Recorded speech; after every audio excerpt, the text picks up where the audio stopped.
Sit comfortably wherever you are in space. And take a deep breath in through your nose for a count of 4, 3, 2, 1. Hold for 7, 6, 5, 4, 3, 2, 1. And exhale. 2, 3, 4, 5, 6, 7, 8. Now breathe normally.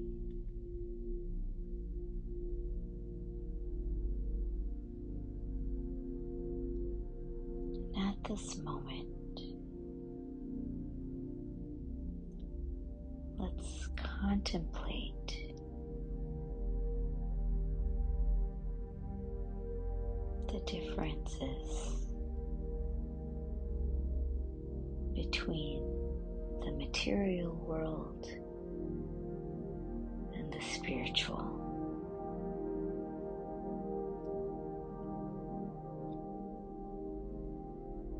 I will often remind my patients that health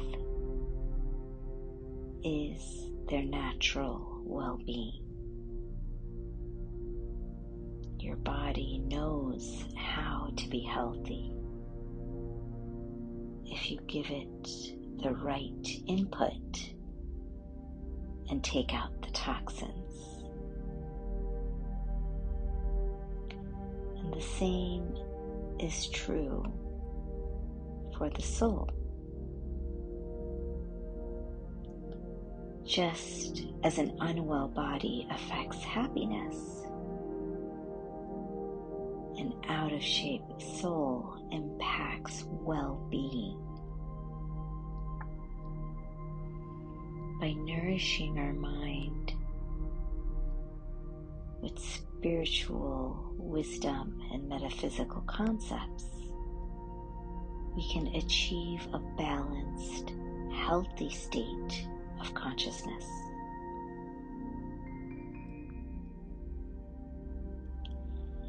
And to really understand spiritual principles, it's essential to distinguish between matter and spirit.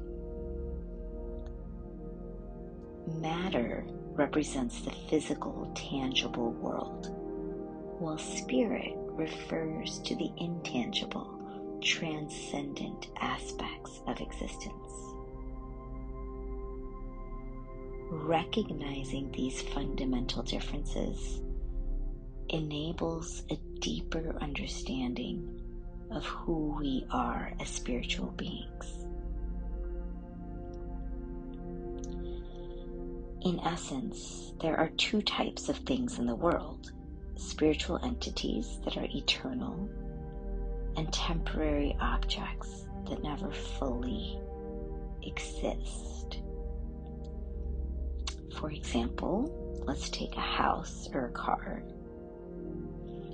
In reality, they are both just matter, material energy, like in physics, shaped into the form of a house or a car. Brick, mortar, wood, glass,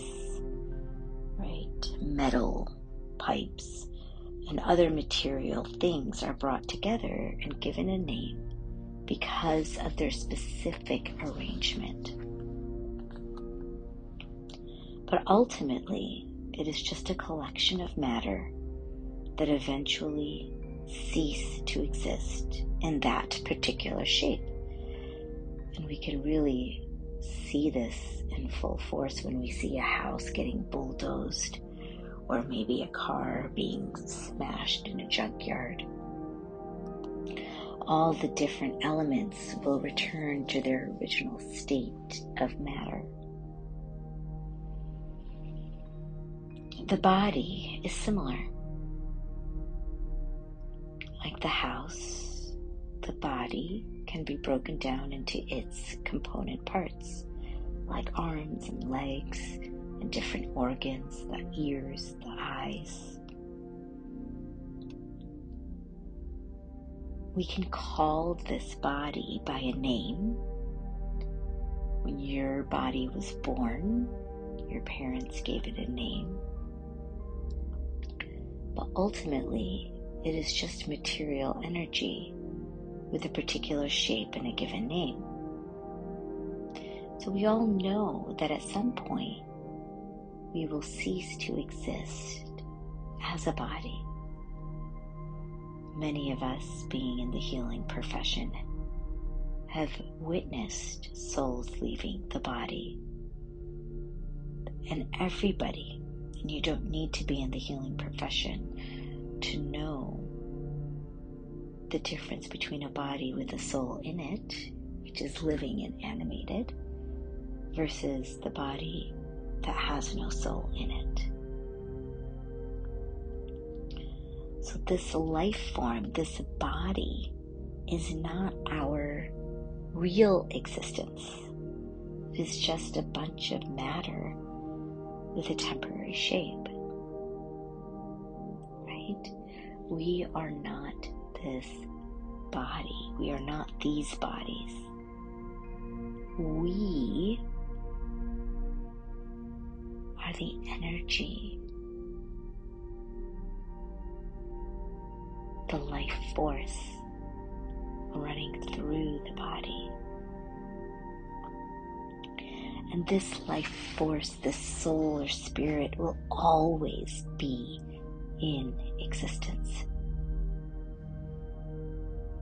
It is not that we put love, peace, thoughts, and consciousness together and call it a soul. No, the soul always exists. That is what you really are, an eternal soul. And you can never really be anything else. Your body must stop working eventually. Whether you're a kitty cat, a dog, a mouse, or a human being.